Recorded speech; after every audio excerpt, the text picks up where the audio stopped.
다가오는 미국 대통령 선거 A부터 Z까지 알기 쉽게 풀어보는 시간입니다. 미 대선 ABC. 오늘도 팟캐스트계의 황태자 MC 장원님과 함께합니다. 어서 오세요. 네, 안녕하세요. 네, 김지훈 박사의 수제자가 되고 싶은 김지훈 이브닝 쇼의 만학도 미 대선이 궁금한 남자 MC 장원입니다. 반갑습니다. 네, 저처럼 미국 정치와 미국 대선에 대해 궁금한 게 있으신 분들은 50원의 유료 문자 샵 0951이나 TBS 앱을 통해 의견 보내주시면 감사하겠습니다. 이 질문에 선정되신 분께는 소정의 기념품 저희가 보내드리고 있습니다. 많이 참여해 주세요. 네, 유튜브 TBS FM 들어오시면 우리 황태자 MC 장원님 얼굴도 볼 수가 있고요. 네. 예. 아니 이 팟캐스트가 연방 국가라 황태자들이 많습니다. 예. 한 40명 정도 됩니다. 예. 네, 지난주에도 궁금한 점 보내주신 분들이 많다고 들었어요. 네, 어떤 거 골라오셨어요? 네, 많은 분들이 문자나 TBS 앱으로 미국 대선 그리고 정치에 대해서 질문을 해주셨습니다. 그중에서 휴대폰 뒷자리 2597님께서 이 우편 투표의 신뢰도는 어떻게 담보할 수 있나요? 총 투표자 숫자를 정확하게 파악하는 것도 쉽지 않을 것 같아요라고 질문을 해주셨습니다. 이 우편 투표라는 게 우리나라로 치면 일종의 이제 부재자 투표하고 좀 비슷할 것 같다는 생각이 드는데 얼마나 신뢰할 수 있을지 저도 좀 궁금하더라고요. 예, 트럼프 같은 경우는 이 우편 투표를 불복할 가능성도 계속해서 시사하지 않았었습니까? 네, 이 우편 투표가 근데 미국에서 처음으로 시작된 게 언젠지 아세요? 모르겠습니다. 배우러 왔잖아요, 저. 예, 궁금합니다. 언젠가요? 남북 전쟁 때. 그렇게 오래됐나요? 오래됐어요. 아, 이 역사가 좀 깊군요. 네, 그러니까 링컨 대통령이 그 당시에 이제 전쟁하고 있는데 이 젊은 사람들 군인들 표를 얻어야 된다고 생각을 한 거예요. 아, 그렇군요. 네, 그래서 이제 가서 투표하게 해라. 그래서 그때부터 시작이 됐어요. 아, 이게 전쟁에 참여해야 되니 투표하러 올 시간은 없고 그럼 직접 가서 이제 우편 투표를 받은 거군요. 근데 심지어는 사실은 한 주에 그러니까 주마다 이쪽을 받아들인 주도 있고 안 받아들인 주가 있으니까 한 주에서는 이 군인들을 이렇게 한테 투표하게끔 못 보낸다 이렇게 얘기하니까 그럼 그 군인들 잠깐 빼서 돌아오게 하라 그렇게 한 적도 있어요. 그 정도로 사실은 굉장히 오래된 전통이고 그리고 군인들이 주로 많이 했죠. 말씀하셨던 거죠. 부재자 투표 때문에. 근데 이 우편 투표가 요번에 이제 코로나 때문에 많은 주에서 조금 더 완화를 한다든지 기준을 그리고 아예 이제 처음부터 우편 투표 용지를 미리 모두한테 보내는 그런 방식을 채택한 주들이 좀 늘어났고 그리고 압도적으로 민주당 지지자들이 우편 투표로 투표를 하겠다는 비율이 높아요. 아, 그렇군요. 뭐 어떤 연관성 같은 게 좀 있나요? 일단은 뭐 나오지 마라. 코로나 위험하다. 뭐 이런 것도 있고. 그리고 이제 이 민주당 지지자들이 대도시에 사는 사람들, 이제 바쁜 사람들이 많아요. 네, 그런 것도 있고 또 트럼프 대통령 지지하는 이제 공화당 지지자들은 또 트럼프 대통령이 우편 투표 못 믿는다 하니까 무조건 난 가서 해야지 이렇게 하는 경우가 또 많고. 그리고 우편 투표를 좀 쉽게 이렇게 허락해 주는 주들이 민주당 주가 좀 많아요. 네, 그런 이제 영향도 좀 있고. 근데 이게 얼마나 믿을 수 있냐? 근데 뭐 여러 단체나 뭐 이런 데서 조사를 했는데 워싱턴 포스트 같은 경우가 이제 2016년, 18년 같은 경우를 조사를 했더니 그냥 이제 뭐 부정 투표라고 해야 되나요? 아니면 뭐 이런 경우가 보니까 뭐 0.005%밖에 안 되더라. 근데 그때 조사했던 주가 뭐 콜로라도라든지 뭐 워싱턴주, 오레건주 이런 데예요. 근데 이런 데는 이미 그냥 우편 투표 용지 미리 다 보내고 모두한테 뭐 하려면 우편 투표로 하고 아니면 직접 와서 해도 되고 이렇게 해온 주예요. 그러니까 좀 익숙하죠 그런 주들은. 그래서 아마 이런 게 좀 적게 나온 것 같아요. 근데 이번에는 말씀드렸다시피 확대를 했고 그리고 이런 주들 말고도 한 5개 주 정도가 이제 우편 투표 용지 무조건 다 보내고 원하는 대로 하라고 채택을 했거든요.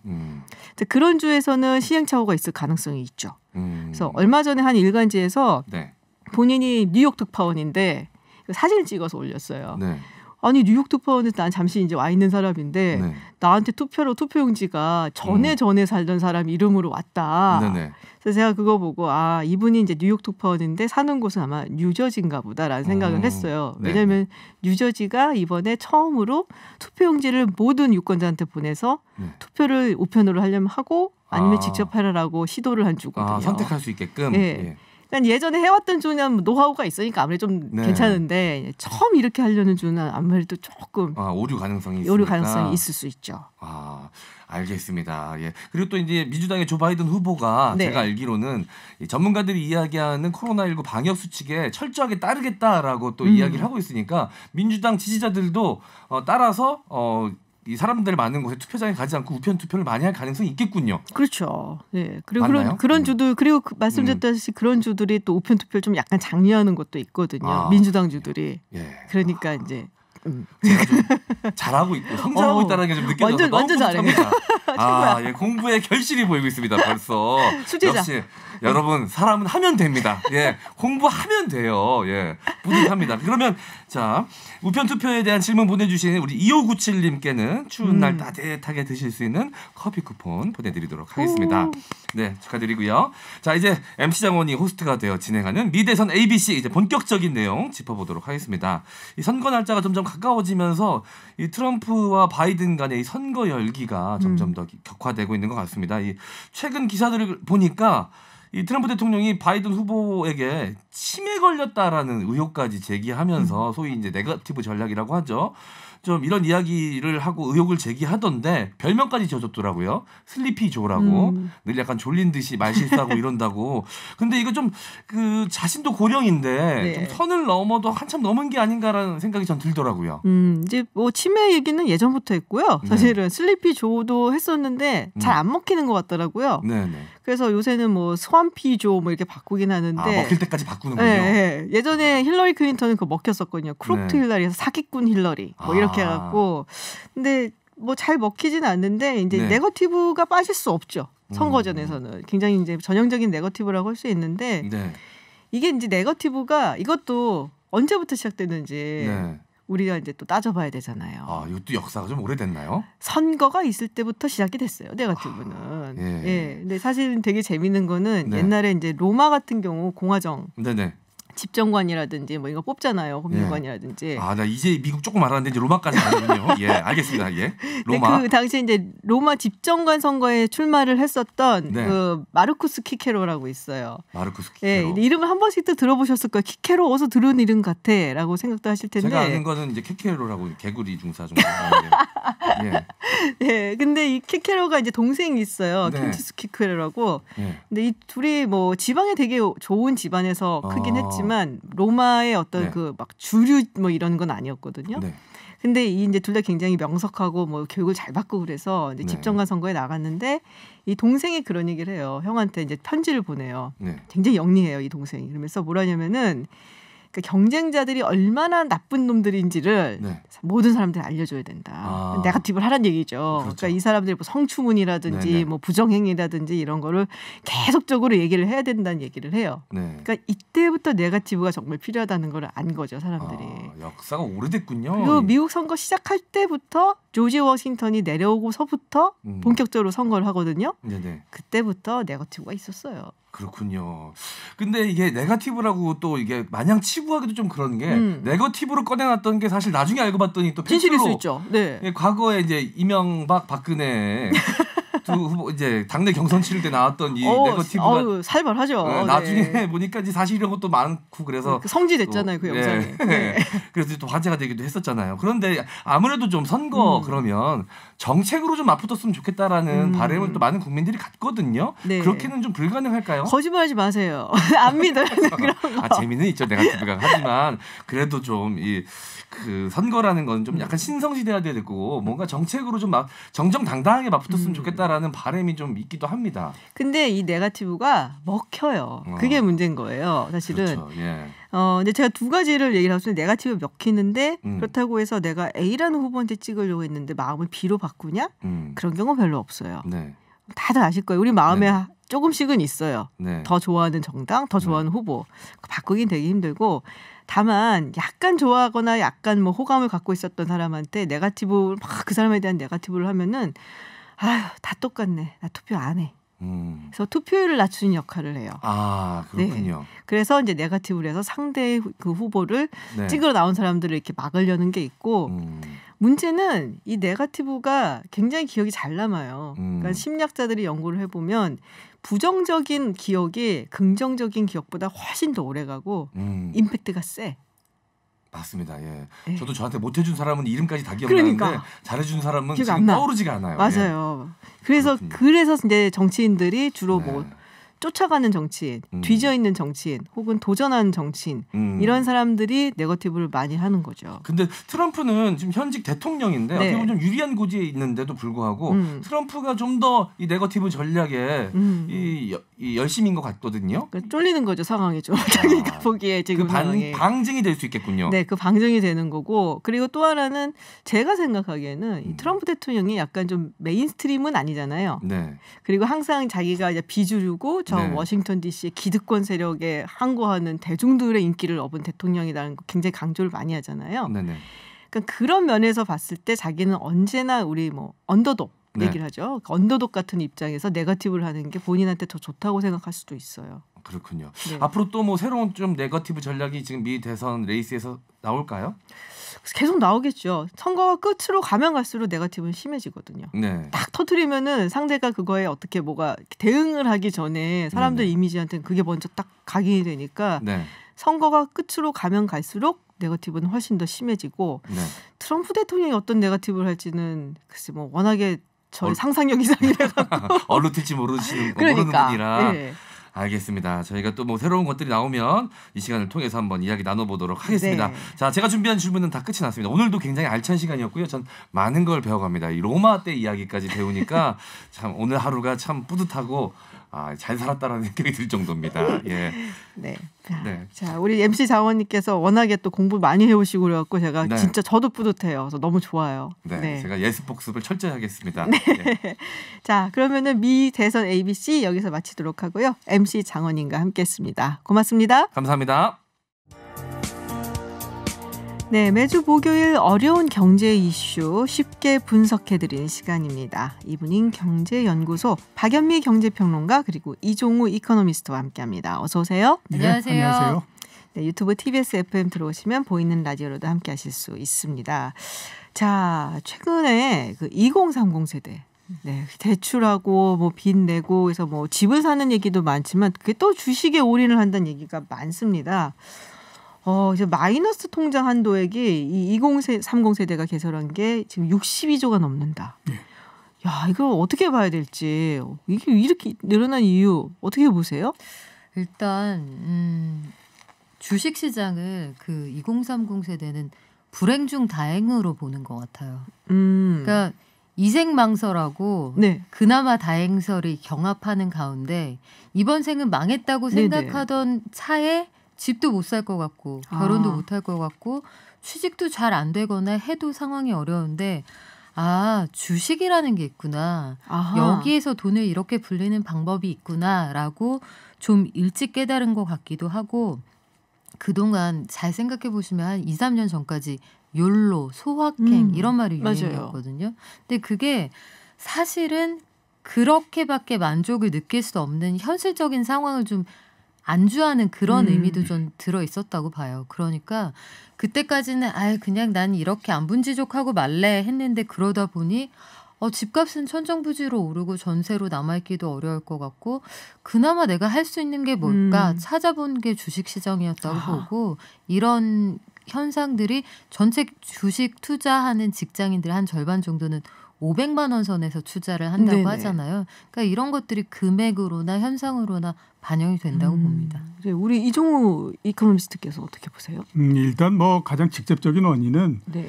코로나19가 있고 주가가 굉장히 많이 하락을 했다가 6개월 사이에 한 75% 정도가 상승을 했어요. 완전 V자. 코스피가 네. 그렇게 되다 보니까 이제 그게 사람들한테 상당히 강한 인상을 줬다라고 볼 수 있죠. 그러면서 이제 주식시장 쪽으로 일단 몰리는 형태가 됐었고요.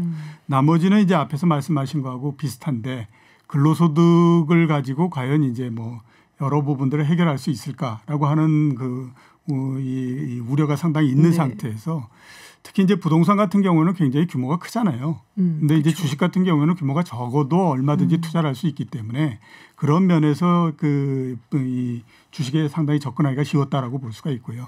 그다음에 이제 그 수치만을 가지고 우리가 한번 보게 되면 특히 문제가 되는 것이 이제 빚을 내서 투자라고 이러는 것들이 이제 굉장히 문제잖아요. 그게 지금 이제 상황을 보면 지난 8월 달에 신용대출, 은행에서부터 신용대출이 한 3조 정도씩 늘어나거든요. 근데 그게 8월 만의 문제가 아니고 그 이전서부터 꾸준히 있어 왔습니다. 특히 이제 부동산이 굉장히 많이 올랐기 때문에 네. 부동산 관련한 그 대출을 막았잖아요. 네네. 그렇게 되다 보니까 이제 은행들도 마찬가지고 신용 쪽으로 계속해서 돌아서는 형태가 됐죠. 네. 그러면서 이제 신용 대출이 굉장히 많이 늘어났는데 또 이제 한쪽에서 늘어난 건 뭐냐면 증권회사에서 신용거래를 하게 해주거든요. 그러니까 1,000만 원을 넣게 되면 네네. 그 1,000만 원을 담보를 해서 2,500만 원까지 빌려줘서 이렇게 투자를 할 수 있게 해줘요.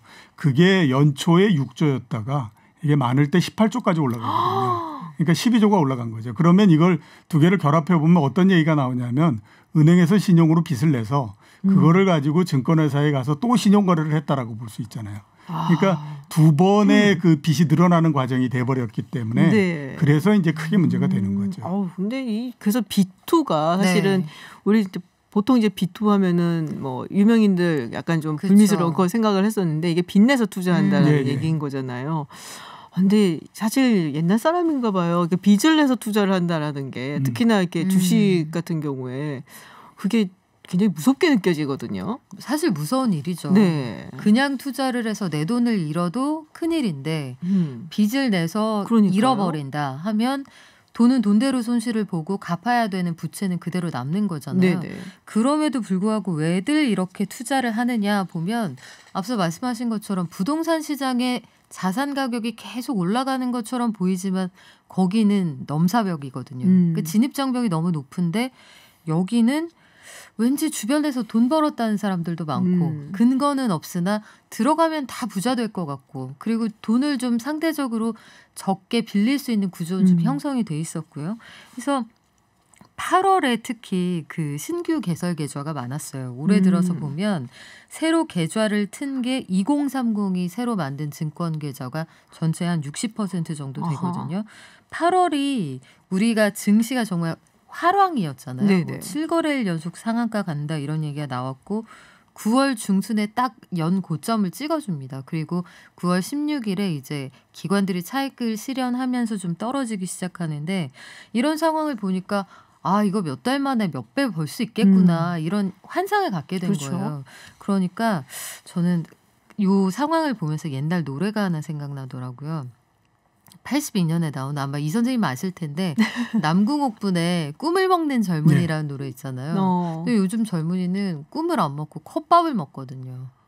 그래서 알바를 해서라도 나는 주식을 해야겠다. 그 계좌 보고. 그렇죠. 이렇게 마음 먹는 친구들이 많았던 것 같고 직장인들 모이면 다 주식 얘기하잖아요. 그렇다고 그러더라고요. 10명 중에 7명이 동학개미다. 뭐 이런 조사도 봤는데 다들 벌었다고 하니 나도 벌 수 있을 것 같으나 실제로 수익을 실현하는 사람은 전체의 한 절반도 안 된다고 합니다. 그래요? 전체 절반도 안 돼요? 대표적으로 우리가 몇 년 전서부터 계속 이제 우리 많이 투자한다라고 하게 되면 주식 투자하는 경우도 있고, 네. 그다음에 이제 일반적이지는 않지만 채권을 투자하는 경우도 있지 않습니까? 그다음에 또 부동산 투자도 하고 네네. 이렇게 하잖아요. 그래서 수익률을 한번 비교해 보면요. 30년 전서부터 그러니까 1989년도 말에 우리가 투자를 했다라고 하면 네. 지금까지 30년이 되잖아요. 그때 1,000만 원 정도를 투자하면요. 서울 지역의 그 아파트에다 투자했다라고 하면 그게 지금 4,678만 원 정도 돼 있습니다. 그러면 뭐 너댓 배 정도네요? 그렇죠. 너댓 배 네. 정도 오른 거죠. 네. 그때 이제 강남 지역은 구분이 안 돼 있기 때문에 네. 통계는 나온 건 없고요. 대신에 이제 채권 투자를 했다라고 하면 그 돈이 지금 9,212만 원이 돼 있습니다. 그게 훨씬 더 크네요. 그렇죠. 채권이 훨씬 더 높은 수익을 냈고요. 그때에서부터 지금까지 주식 투자를 했다라고 하면 얼마냐면 2,622만 원이에요. 제일 그러니까 낮은데? 얼마 안 되죠. 네. 상대적으로 보면 굉장히 그러니까 그냥 생각해 보시면 그렇습니다. 그 1989년 말에 종합주가 지수가 얼마였냐면 900포인트대 초반이었거든요. 네. 그게 지금 보면 2,300이잖아요. 그러면 평균적으로 봤을 때 2배 조금 더 올라갔다라고 봐야 되잖아요. 그러니까 상대적으로 그렇게 높은 게 아니거든요. 네, 네. 그리고 이제 우리가 지금 금리가 낮아져서 뭘 투자를 못하니 막 얘기를 하잖아요. 그래서 금리가 굉장히 떨어진 2010년도 이후에 10년 정도의 평균적인 그 네네. 수익률을 본다고 하더라도 채권 같은 경우가 31%이고요. 그다음에 서울 지역의 아파트가 39%예요. 10년 동안 그 누적해서. 그다음에 강남 지역의 아파트가 41%예요. 주식은 16%입니다. 성적이 제일 안 좋은데요? 그렇죠. 항상 성적이 가장 안 좋았는데 네. 그게 왜 사람들한테 갑자기 다가가냐 하면 이번에 보는 것처럼 일시적으로 올라가는 게 굉장히 크게 올라가거든요. 그렇기 때문에 그때는 굉장하게 이 관심을 끄는 그런 효과가 지금 나오고 있다라고 봐야 되는 거죠. 눈에 확 띄고 숫자로 보이고 매일매일 성적표가 나오고 조석으로 언론들이 브리핑을 그렇죠. 해주잖아요. 그리고 되게 막 쉽게 또 거래도 하고 그렇죠. 사실은. 그 내 손안에 증권사가 다 들어와 있으니까. 그렇군요. 근데 조금 위험해 보이는 것도 사실이거든요. 그러니까 한편으로 보면은 그게 이른바 영끌이라고 하는 게 개인의 입장에서는 일종의 안간힘이라는 생각도 들어요. 이거 말고 대안이 없으니까. 그리고 실탄도 부족하니까. 그렇죠. 그래서 공모주 청약에 몰리는 열기 이런 것들도 어찌 보면 이 불안하다. 내가 요 마지막 끈에 막차라도 설국열차의 꼬리칸에라도 타야겠다. 이런 안간힘일 수도 있다는 생각이 드는데 한편으로는 이게 그 빚을 내가지고 투자를 한다 그러면 사람이 정말 올인하게 되거든요. 일상생활이 불가능할 정도로 선생님 증권업계 오래 계셔서 잘 아시겠지만 이 선수들도 거기에서 패배할 때가 있는 그 시장인데 증권 시장은 체급의 구별이 없잖아요. 그러니까 헤비급하고 라이트급이 한 링에서 붙는 경기인데 하루 종일 그것만 분석하고 들여다보는 기관이나 외국인하고 내가 싸운단 말이죠. 근데 그들을 이겨서 내가 거기에서 돈을 가져온다. 이게 쉽지 않단 말이에요. 그러니까 싸게 사서 비싸게 팔아야 돈을 따는 건데 그렇죠. 그러니까 나한테 누군가 싸게 팔고 비싸게 사주는 사람이 있어야 되잖아요. 근데 그 사람이 내가 될 수도 있거든요. 아하. 그러면 빚내서 투자한다면 장기적인 안목으로 투자하기 어렵겠죠. 그렇죠. 내 마음이 쫄리니까. 그래서 그런 부분들은 고려하셔야 될 것 같아요. 근데 동학개미가 이긴다 뭐 이런 얘기도 있었잖아요. 그거는 이제 뭐 최근에 상황을 보고 간 거고요. 그다음에 이제 그런 얘기가 나온 게 우선은 이제 최근에 가장 인기가 있는 부문의 책은 역시 재테크 부분이거든요. 근데 책을 내면서 주식 투자에도 별로 돈 못 벌어 이렇게 제목을 뽑게 되면 그 책은 보나마나 안 팔리지 않습니까? 이렇게 성공할 수 있다. 이렇게 그렇죠. 그렇기 때문에 그렇죠. 대부분 이제 책의 제목이 파는 거의 50%를 좌우하는데 그러니까 뭐 이렇게 하면 이긴다. 그다음에 꼭 이긴다. 이런 얘기로서 가는 거죠. 근데 제가 굉장히 오랜 시간 동안 증권업계에 있으면서 뭐 나와 있는 통계를 보기는 어렵지만 제가 그냥 체감적으로 느껴서 한 게 100명 정도가 투자를 하게 되면 대략 보게 되면 70명 정도는 손해를 봅니다. 거의 그런 형태고요. 그다음에 한 20명 정도는 그냥 자기 원본 정도를 지키는 정도고 그다음에 이제 나머지 한 10명들은 공금리 정도의 수익을 낸다라고 보시면 맞고요.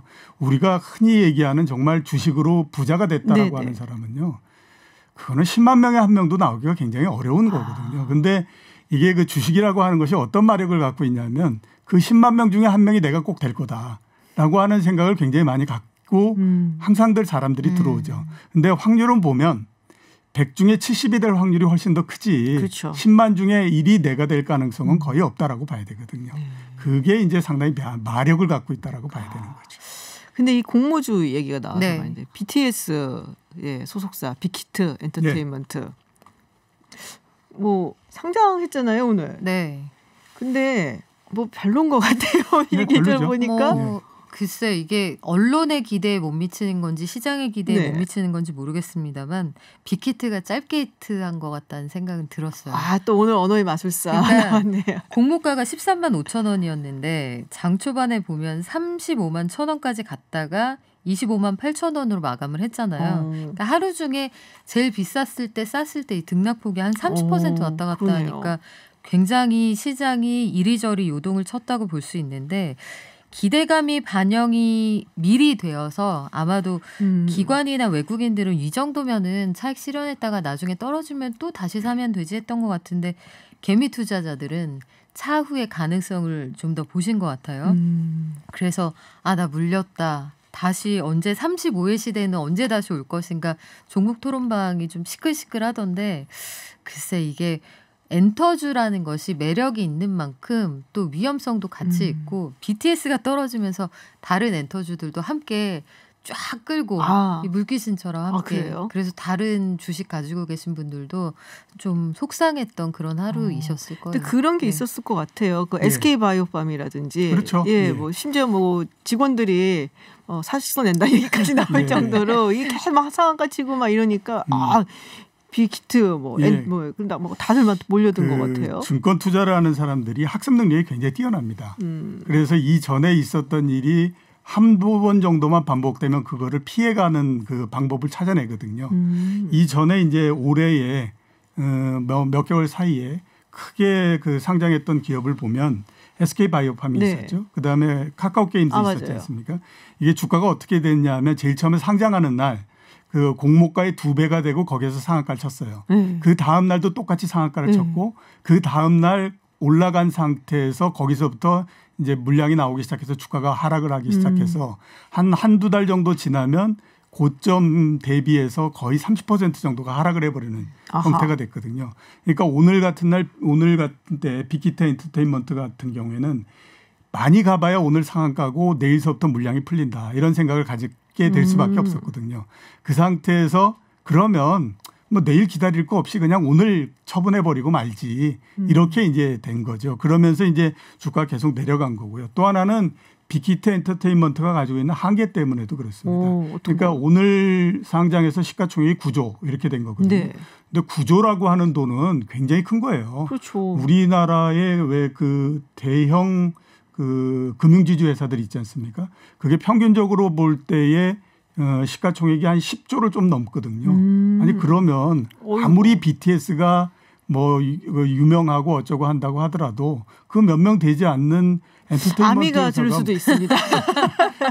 지켜드리고 싶어요. 지켜드리고 싶어요. 지금 그 회사가 이게 거의 10조가 된다는 게 말이 되느냐 이렇게 이제 나오기 시작을 한 거죠. 그러다 보니까 주가가 이제 상당히 약해진 그런 형태가 됐더라고요. 공모가가 좀 비싸다는 얘기가 그래서 초반부터 있었어요. 그래서 밴드 안에서 하한 어느 정도 상한 어느 정도 사이에서 형성이 되지 않을까 했는데 거의 상한선에서 형성이 되기도 했고 이게 현실적인 고민이 그 계속 새로운 아이템이 무엇이 있느냐 엔터주는 그 차기가 문제거든요.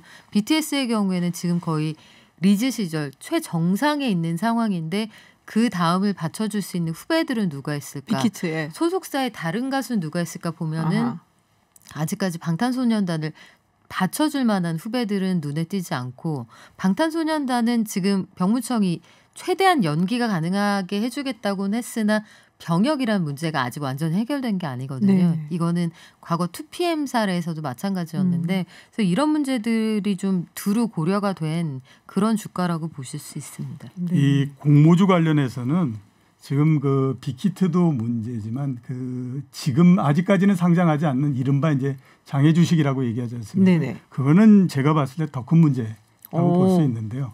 카카오 게임즈가 지금 장외에서 거래되는 걸로 시가총액을 따지면 43조 정도 됩니다. 근데 우리나라의 4대 금융지주 회사를 모두 다 합치면 그게 시가총액이 46조거든요. 그럼 한번 따져보면요. 4대 시중은행은 옛날에 외환위기 이전에 있었던 모든 시중은행들을 다 모은 그거잖아요. 거기에다가 길게 보면은 역사가 110년이 넘거든요. 근데 카카오뱅크 같은 경우는 5년밖에 안 됐어요. 근데 이게 은행이라고 하는 거는 그 정부의 규제를 많이 받는 산업이기 때문에 각 회사마다 그렇게 크게 차이가 나거나 이러지 않습니다. 그래서 주로 많이 차이가 나는 게 뭐냐면 얼마만큼 리스크를 관리할 수 있는 능력이 있느냐. 그다음에 지금 그 은행이 얼마만큼 자산을 갖고 있느냐. 이걸 가지고 따지거든요. 근데 이제 자산 규모 면에서 봤을 때는 카카오뱅크가 이 앞에 있는 뭐 4대 그 금융지주하고는 비교가 안 되는 거죠. 그런데도 불구하고 이 네 개를 다 합친 것과 이것이 시가총액이 비슷하게 평가된다라고 하는 것이 이게 지금 말이 되느냐라는 얘기가 되는 거고요. 좀 괴리가 있군요. 예, 그렇죠. 그렇게 된 가장 큰 이유가 뭐냐면 앞에서 그 말씀드렸던 것처럼 이제 SK 바이오팜이라든가 또는 카카오 게임즈 이러면서 이제 이 주가가 상장을 하면서 올라가는 걸 보니까 그러면 이것도 시간이 지나면 상장을 할 텐데 그럼 지금이라도 사놓으면 나중에 크게 올라가지 않겠느냐 이러면서 이제 해서 그것도 또한 굉장히 크게 문제가 되고 있는 상태죠. 그렇죠. 되게 조심해서 우리가 접근을 해야 되겠다라는 생각이 드는데 지금 우리 처음에 시작했듯이 2030 세대가 다른 데서 탈출구를 찾을 수가 없으니까 뭔가 남들은 다 앞서가는데 나만 뒤처지는 것 같잖아요. 그러니까 좀 마음도 급하고 그러다 보니까 조금 진입 장벽이 낮은 이 주식시장으로 뛰어들고 그것도 빚까지 내면서 자, 좀 불안하기도 하고 안타깝기도 하고 그런 마음인데요. 이 비투를 해서라도 이렇게 투자자로 이제 들어온 2030 세대한테 꼭 해주고 싶은 조언이 있으실 것 같아요. 어떻습니까? 저희 이 질문은 선생님께 먼저 넘기겠습니다. 네, 약간 손흥민 뒤에서 축구하는 느낌이라. 손흥민 선수. 네. 글쎄 일단 뭐 제가 제일 먼저 하고 싶은 얘기는 주식 투자를 너무 쉽게 생각하지 마라라고 하는 얘기를 하고 싶어요. 그러니까 그 주식은 어떻게 보면 상당히 생활 가까이에 와 있잖아요. 스마트폰으로 해서 모두 다 시세도 볼 수 있고 뭐 이렇게 하기 때문에 굉장히 쉽다라고 생각을 하고요. 그다음에 또 투자하는 회사들도 잘 안다고 생각합니다. 왜냐하면 삼성전자 얘기하면 집에도 삼성전자 다 있고 반도체 잘 만드는 회사고 다 안다라고 얘기를 하잖아요. 근데 우리가 알고 있는 삼성전자에 대해서 알고 있는 거는 삼성전자 전체의 5%도 안 되는 정도로 알고 있는 겁니다. 그리고 그거는 사실상 투자에 그렇게 크게 의미 있는 거는 아닙니다. 그러니까 삼성전자에 어떤 경쟁자가 있고 뭐 이런 부분들이 굉장히 중요한데 그런 거에 대해서 알고 있는 사람은 거의 없잖아요. 그런데 이제 들어온다라고 하는 건 주식 투자를 너무 쉽게 생각하는 거고요. 앞에서 아주 전문가도 가끔은 주식 투자에서 손해를 본다라고 얘기를 하지만요. 가끔이 아니라 굉장히 많이 손해를 봅니다. 그렇기 때문에 주식 투자를 너무 쉽게 생각하고 들어온다라고 하는 것이 좀 제가 봤을 때는 문제다라는 생각이 들고요. 두 번째는 보면 앞에 제가 말씀드렸던 것처럼 주식 투자의 수익률이 그렇게 높은 게 아닙니다. 네. 그렇기 때문에 최근 몇 개월 사이만 보고 주식 투자를 하게 되면 굉장히 많은 돈을 벌고 부자가 될 거다라고 생각하고 들어오지만 지난 3, 40년 동안 그렇게 생각하면서 들어왔던 사람이 무수히 많은 사람들이 손해를 보면서 나가버리는 형태가 됐었거든요. 그러니까 그 부분들을 좀 조심하셔야 될 것 같고요. 그다음에 마지막으로 제가 당부드리고 싶은 거는 절대 빚을 내서 투자하면 안 됩니다. 네. 이거는 왜 그러냐 하면요. 앞에 말씀드렸던 것처럼 증권회사에서 신용거래를 해서 했다라고 말씀을 드렸잖아요. 주가가 20% 정도만 빠지면요. 그다음에는 이게 자동적으로 이게 담보 부족이 잘못하면 걸리기 때문에 굉장히 문제가 되거든요. 그러면 그다음에 남는 건 뭐냐면 빚만 남습니다. 만약에 3천만 원이라고 하는 빚이 주식 투자로 해서 전부 다 날아가고 그 빚만 나한테 남는다라고 하면요. 2030 세대가 3천만 원의 빚을 갚기 위해서는 자기 10년의 세월을 거기다 집어넣어야 됩니다. 이건 굉장히 위험한 거거든요. 그렇기 때문에 절대 좀 그렇게 하지 않으셨으면 합니다. 여유 자금이 있을 때 공부 충분히 하고 그리고 시작을 하라는 정말 노하우가 뭐 증권업계에서 오랜 시간 계셨던 노하우가 딱 녹아나는 조언이셨고요. 네. 저는 주식 시장에 좀 예전부터 관심이 있었는데 저는 99년에 처음 투자를 시작을 했거든요. 그때 제 기억에 코스닥 시장이 굉장히 화랑이라 정부 정책 수요 때문에 아마 연간 한 240% 정도 올랐던 때였던 것 같아요. 근데 그랬다가 LG카드 사태로 한번 확 무너졌다 다시 일어나거든요. 그다음에 제가 올인을 해서 열심히 했던 때가 이제 9.11 테러 때 2008년 세계 금융위기 때 그래서 정말 다시 오지 않을 일회성 이벤트가 있을 때 폭락한 우량주를 샀다가 조금 그러니까 익절을 하면서 내다 파는 그런 방식으로 투자했는데 그랬는데 이게 이런 대형 이벤트는 소멸되는 이벤트이기 때문에 코로나19도 마찬가지고요. 3월 19일에 연저점을 찍고 쭉 올라가잖아요. 한국 증시가 유독 좀 올라가기도 했고 이런 이벤트 단기에 이렇게 수익이 많이 나는 경우는 사실 드물거든요. 그래서 막차에 아주 고점에 상투를 잡아서 들어가게 되면 굉장히 위험할 수 있다는 거랑 각오를 좀 하셔야 돼요. 저도 이 세 개의 경우에 합산해서 돈을 벌긴 했습니다만 당시 정리 못한 새로운 기술 이런 거 그런 거에 좀 약간 물린 그런 적도 있었고 뭐 단타의 위험성 이런 것도 실제 느꼈는데 증시에 갈 때 이상하게 사람들이 수업료를 비싸게 생각을 안 해요. 내가 어떻게 번 300만 원, 400만 원인데 증시에서 뭐 1, 200만 원 이럴 수도 있지. 근데 그렇게 하지 마시고 일단은 고정된 수입을 지키고 100만 원 안 쓰면 100% 수익이잖아요. 이런 것들을 투자 원칙을 좀 지키면서 하시면 좋을 것 같아요. 자, 투자의 고수 우리 박연미 경제평론가가 지금은 안 합니다. 네, 뭐 영끌 뭐 한다는 2030들의 빅2에 대해서 오늘 이야기를 나눠봤습니다. 모두 조심해서 투자하시기를 기원합니다. 지금까지 이종우 이코노미스트 그리고 박연미 평론가와 함께했습니다. 고맙습니다. 네, 고맙습니다.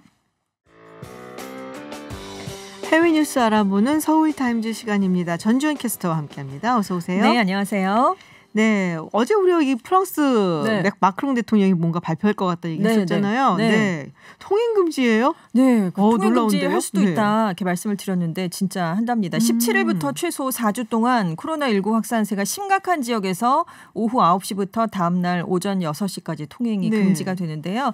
파리를 포함하는 수도권이죠. 일드프랑스, 마르세유, 리옹, 릴, 그르노블, 생테티엔 뭐 이렇게 코로나19 최고 경기의 등급이 내려져 있는 9개 지역이 포함이 됐습니다.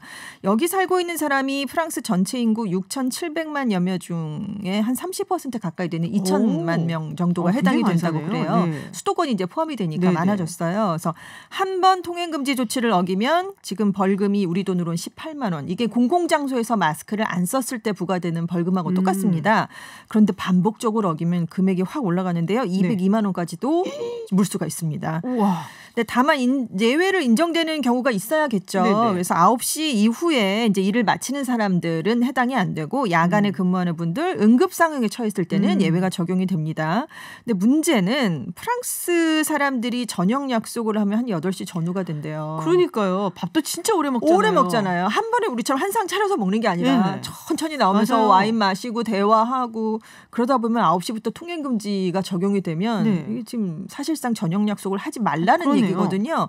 그래서 이 외출을 가급적 자제하라라는 강력한 권고로 그냥 받아들여지고 있다고 합니다. 그래서 당연히 요식업계가 지금 굉장히 불만이 많은 상황입니다. 자, 아무튼 프랑스가 17일부터 국가 보건 비상사태를 다시 선포할 예정입니다. 네, 잘 지킬지 잘 모르겠어요. 저 솔직히 말하면 프랑스 벌금이 높아가지고 반복적으로 걸리면 202만 원이면 프랑스 사람들도 굉장히 부담스러운 액수잖아요. 그렇죠. 그렇죠. 네. 자, 그리고 다음 소식은 러시아가 백신 두 번째 백신? 네. 두 번째 백신이 나왔어요. 첫 번째 백신이 진짜냐 아니냐 얘기도 있었는데. 세 번째 백신도 있대요. 아, 정말요? 네.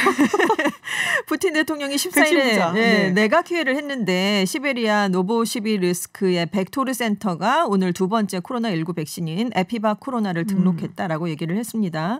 그래서 세계적으로 코로나19 백신으로 국가의 승인을 받은 두 번째 백신이 됐어요. 이렇게 국가 등록을 받은 게 무슨 의미냐면 백신을 양산할 수 있고요. 일반인 접종이 가능해지는 그런 의미를 갖게 됩니다.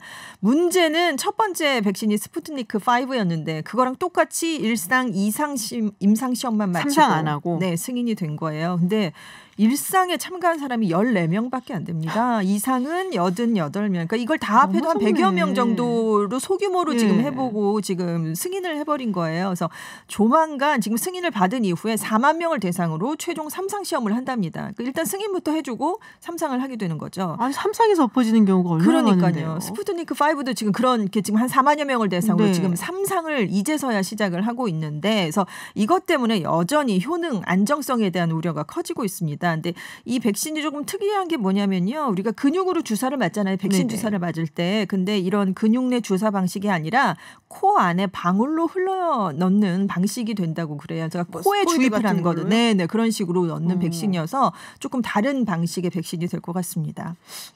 그런 얘기도 처음 들어봤는데. 특이하죠. 네, 코에다가 백신을 방울로 넣는다는 게 어떤 의미인가에도 좀 궁금하고요.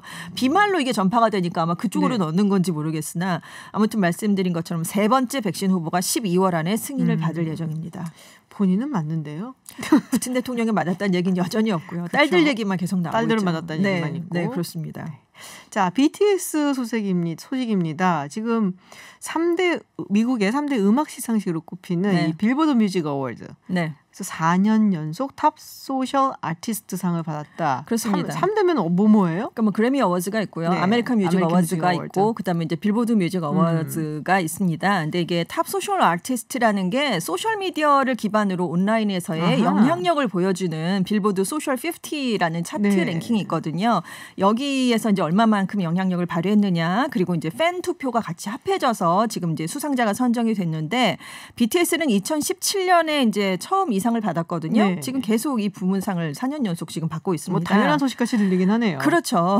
왜냐하면 이 소셜 50라는 최근 차트에서 통산 200번째 1위를 차지하면서 지금 정상에서 내려오질 않아요. 그래서 다른 아티스트들도 많은데 그 네. 아티스트들하고 소셜미디어 영향력을 비교해봤을 때 압도적입니다. 예, 그렇기 때문에 그냥 이번에도 방탄소년단이 받겠지라고 다들 예상을 했는데 예상대로 지금 상을 받은 거고요. 근데 같이 오른 아티스트가 누가 있냐면 굉장히 유명한 빌리 아일리시라는 신예 10대 빌리 아일리시도 있었고 아리아나 그란데가 있습니다. 굉장히 쟁쟁한 후보가 같이 올랐는데 BTS가 수상을 한 거고요.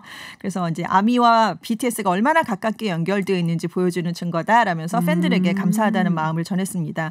그 탑 듀오와 그룹 부문에도 후보로 오르긴 했는데 아쉽게 상을 받지 못했고요. 조나스 브라더스가 받았는데 네. 왜냐하면 다이너마이트가 이제서 지금 차트 정상을 달리고 있는데 좀 아깝네요. 시기상으로. 이 상이 워낙 4월에 열릴 예정이었는데 코로나19 때문에 확 미뤄져서 지금 한 거거든요. 그러니까 그거를 감안하면 네 지금 했으면 좋았을 것 같아요. 아깝네 진짜. 그러니까요. 조금 약간 아쉬운 그런 마음이 들었습니다. 네.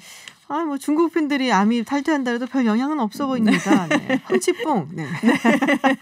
네, 해외 뉴스 여기까지 듣겠습니다. 지금까지 전주현 외신캐스터였습니다. 고맙습니다. 네, 감사합니다. 선킴 시네마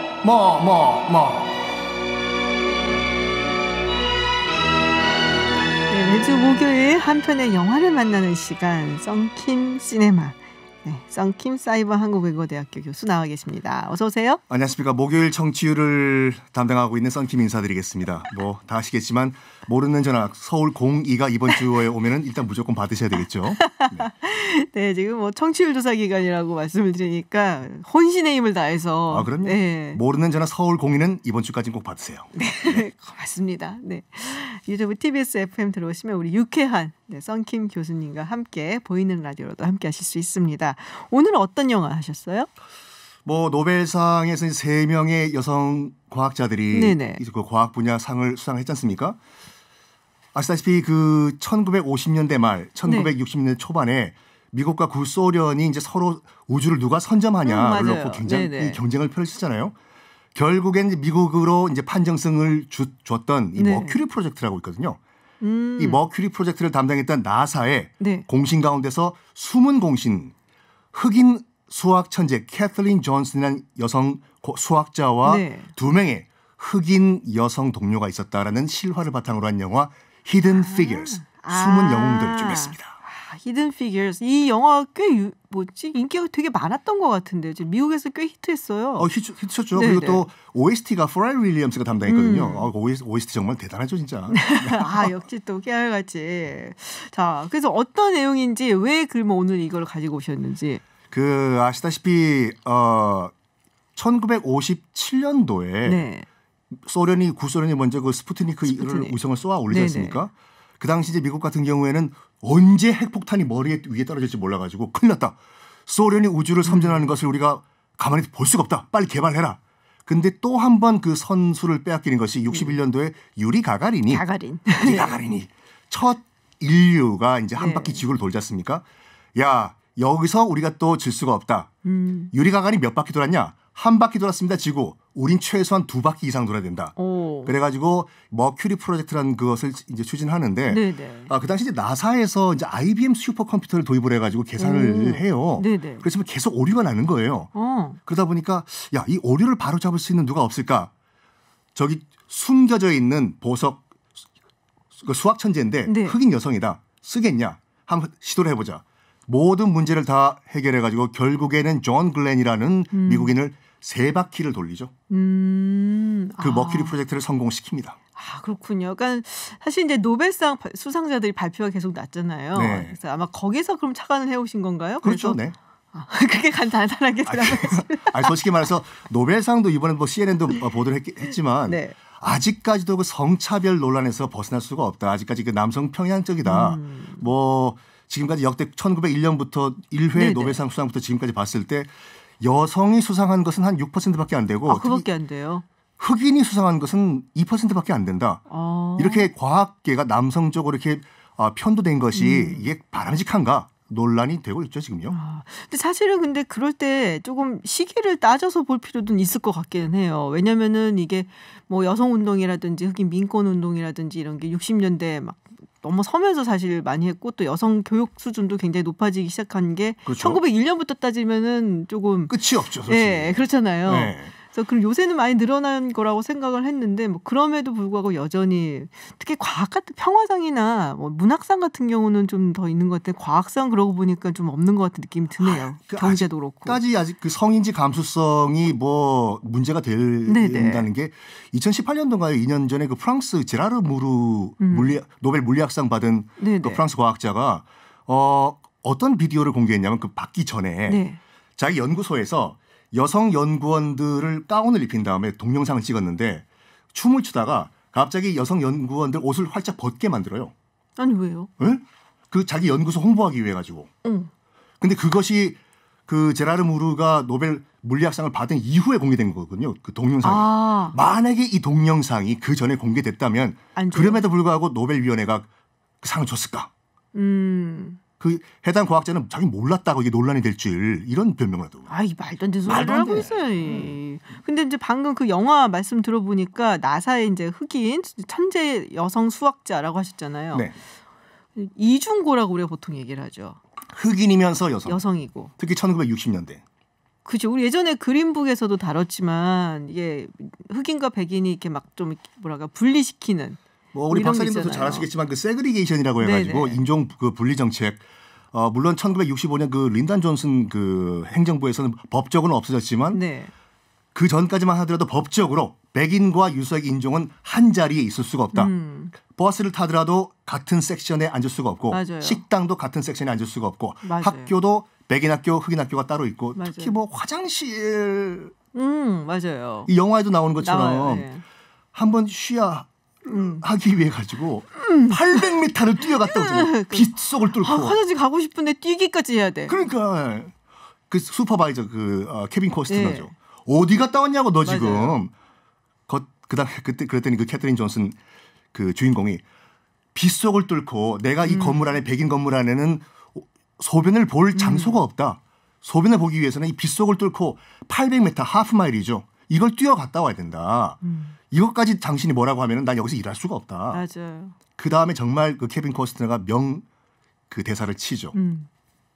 그 건물 안에 있는 이 백인 전용, 흑인 전용 화장실 그 문패를 부수면서 팡팡팡. We all pee the same at here at NASA. 나사에서는 모두가 똑같은 색의 소변을 본다. 쾅쾅쾅. 지금 이승현님께서 여태 썬킴 교수님이 소개해 주신 영화들 중에 드디어 우리 이승현님 본 영화가 나왔다라고. 지금까지 안 보셨군요. 보셔도 돼. 다 좋은 영화예요. 근데 사실은 여자 화장실 방금 말씀하신 만들어준 이 장면이 너무나 멋있었다라고 지금 보내주셨어요. 근데 사실 그린북 얘기할 때도 나왔었지만 그게 굉장히 유명한 대법원 판례가 있었잖아요. 그러니까 흑역사 판례 중에 하나로 꼽히는 그 판례 아시잖아요. 그 퍼거슨 대 호머. 플래시. 어떤 건가요? 그걸 왜 소개를 하라고 했더니. 근데 이 호모라는 사람이 원래 외할머니가 흑인이었을 거예요. 그러니까 겉보기에는 거의 백인이었다고 하죠. 맞아요. 8분의 1 피다. 그러니까 외할머니가 흑인이었고 그래서 이제 생긴 게 거의 이제 백인인데. 근데 루이지아나에서 있었던 일이죠. 루이지아나에서 그 흑백 정책이 분리 정책이 있었을 때 백인 1등 칸에 탔대요. 그 기차에서.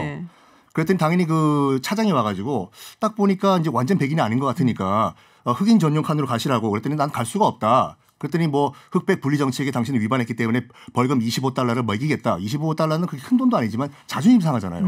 그래가지고 이제 거기 소송을 걸었대요. 소송을 걸고 했는데 결국엔 그 호머가 졌거든요. 그때부터 아까 말씀드린 것같이 세그리게이션이라고 하는 흑백 분리 정책이 거의 고착화가 돼버린 거예요. 거의 100년 동안. 맞아요. 근데 지금도 뭐 법적으로는 뭐 없었다고 하더라도 뭐 박사님도 아시겠지만 미국이란 나라가 은근히 인종차별을 심하게 해요, 진짜. 심하죠. 남부는 그리고 저는 별로 많이 변한 것 같지는 않다는 생각이 되게 많이 들어요. 대표적인 게 주문을 안 받잖아요, 주문을. 맞아요. 앉혀놓고 주문 안 받아요. 안 와. 안 와. Excuse me, 안 와요. 맞아요. 근데 그 법에서 그 이제 판례에서 되게 악명 높은 말이 있잖아요. Separate but equal. 그러니까 분리하지만 평등하다. 완전히 합리화시키는. 그 남북 전쟁 당시 이제 남부가 졌지 않습니까? 네. 그 졌을 당시에 남부인들이 이제 자기 전 노예들이죠. 무슨 얘기를 했냐면 우리에게 권리를 달라. 흑인들이 얘기를 하니까 We made you free, not equal. 정말 맞아요. 말도 안 되는 얘기죠. 자유롭게 해줬지만 그렇다고 평등하게 그것까지는 아니다. 나중에서 이제 1954년에 또 다른 굉장히 유명한 그건 이제 좋은 판례 나오죠. 네. 그 브라운 vs Board of Education 해서 그 아버지가 이제 브라운 이름은 first name은 까먹었는데 이 아버지가 딸을 학교에 보내려는데 이제 멀리 있는 흑인 학교를 보내야 되니까 불합리하다. 그래서 이제 그게 연방 대법원까지 올라갔고 그때 이제 굉장히 유명한 말을 했죠. 그러니까는 그 교육기관이 이런 식으로 분리가 되어 있는 거는 그 자체만으로도 태생적으로 unequal하다. 그러니까 불평등하다라는 얘기가 있어서 그때부터 이제 좀 변하긴 했지만 뭐 이 당시면은 뭐 아직도 굉장히 많이 차별이 있을 때였고 여성이니까 더 있을 거고요. 근데 이제 이 그 영화와 연동돼 가지고 나오는 그 질문이 뭐냐면은 할리우드라고 하면 우리가 상당히 진보적 리버럴이라고 알고 있잖아요. 네네. 그럼에도 불구하고 화이트 워싱이라고 해가지고 분명히 동양 배우가 출연을 해야 되는 그 롤 역할인데 네. 백인이 출연하는 거 뭐 얼마 전에 있었던 공각기동대 같은 경우에는 그 구사나기 소령이 일본인이잖아요. 네네. 근데 그 스칼렛 요한슨 얼굴에 분칠시킨 다음에 출연을 시킨다든지 그 론 서바이버 조니 뎁 그 체로키 원주민을 그린 네네. 그 영화인데 아니 그러면 원주민을 써야 되는데 왜 백인인 그 조니 뎁을 쓰냐? 그때 조니 뎁도 참 그 비굴한 별명을 한 게 우리 부모님 조상 가운데 체로키족이 있다. 어쨌든 간에 아니 그 리버럴한 할리우드에서도 왜 이렇게 그러면 화이트 워싱이라고 해가지고 동양이든지 유색인종 그 역할을 줘야 되는 역할에 왜 백인들을 쓰냐라고 하시는 분들이 계시는데 그 왜 그러냐면 우리가 뭐 스티븐 스필버그도 그렇고 우피 골드버그도 그렇고 많은 그 유명 인사들이 굉장히 리버럴하고 네. 알고 있지만 돈줄을 쥐고 있는 분들이 우리가 보통 영화사라고 알고 있는 뭐 워너 브라더스, 네네. 팍스, 패러마운트 네. 돈줄을 쥐고 있는 이분들은 굉장히 컨저버티브하거든요. 아하. 심지어 20세기 팍스 영화사 같은 경우는 얼마 전까지만 하더라도 그 돈줄 물주가 루퍼트 머독이었잖아요. 그렇죠. 그러니까 그 돈이 안 나오는 거예요. 화이트 워싱을 안 하면. 아 그렇군요. 근데 저는 사실 오늘 이제 뭐 노벨상 이야기 뭐 그리고 히든 피겨스 얘기하신다고 그랬을 때 딱 생각났던 인물이 있어요. 우리가 이제 보통 퀴리 부인이라고 하잖아요. 그렇죠. 예, 첫 번째 노벨 물리학상. 예, 여성으로서 이제 처음으로 받은 분이 화학상도 나중에 받고 정말 대단한 인물인데 따님도 받으시고. 네. 똑똑한 집안이에요. 그러니까 이게 물려 내려오는 거야. 유전자 결국에. 유전자가 이게. 근데 저도 그렇고 모르겠어요. 교수님은 어떠셨는지 배울 때 퀴리 부인이라고 배웠어요. 그렇죠. 마리 퀴리 부인이라고. 네. 근데 따지고 보면은 네, 노벨상을 받은 정말 대단한 학자인데 네. 퀴리 박사나 퀴리 교수나 이렇게 안 하고 퀴리 부인이라고 한 거는 뭘까? 라는 생각이 좀 들긴 해요. 마담 퀴리라고 미국 외국에서도 그렇게 얘기하더라고요. 그 폴로늄과 라듐을 발견한 분이지 않습니까? 네. 그 당시만 하더라도 그 폴란드 출신이죠. 그 마담 퀴리 부인이. 근데 폴란드에서는 그 당시에 이제 남자 대학교밖에 없어가지고 여자가 대학 교육을 못 받는 상황이어가지고 진짜 고생 산전수전 공중 다 겪어가지고 이제 프랑스로 유학을 가요. 네. 프랑스로 유학을 가가지고 거기서 이제 피에르 퀴리라는 프랑스 남자와 또 결혼하게 돼서 네. 마담 퀴리가 됐는데 아무리 프랑스라고 하더라도 그 당시 과학 아카데미에서는 여자 과학자가 과학을 연구한다는 건 말이 안 된다. 여자는 과학 아카데미의 회원이 될 수가 없다. 그 논리가 뭐였냐면 여자의 정신 가지고는 과학을 연구할 수가 없다. 그래서 모든 연구는 물론 피에르 퀴리 남편이랑 마담 퀴리 부인과 둘이 공동으로 했는데 일단 남편 혼자 받게 됐어요. 네네. 그랬더니 남편이 너무 미안한 거지. 대부분 일은 다 부인이 했는데 계속 퍼티션 청원을 낸 거죠. 아하. 우리 부인도 노벨상 같이 받게 해달라 해서 이름을 억지로 올려가지고 퀴리 박사와 퀴리 박사의 부인 마담 퀴리 부인이 된 거죠. 그렇군요. 그래도 지금이라도 마담 퀴리 부인 말고 정말 마리 퀴리 교수 혹은 마리 퀴리 교수 네, 그렇게 불렀으면 좋겠다라는 생각이 듭니다. 네, 이번 주 썬킴 시네마 히든 피겨스 영화 함께 하셨습니다. 언제나처럼 이렇게 에너지 넘치게 설명을 해주셔서 네. 오늘 제 코너 잘 들으셨다면은 서울 공의가 오늘 전화 꼭 받으시고 김지윤의 이브닝 쇼를 즐겨 듣고 있다고. 네. 알겠습니다.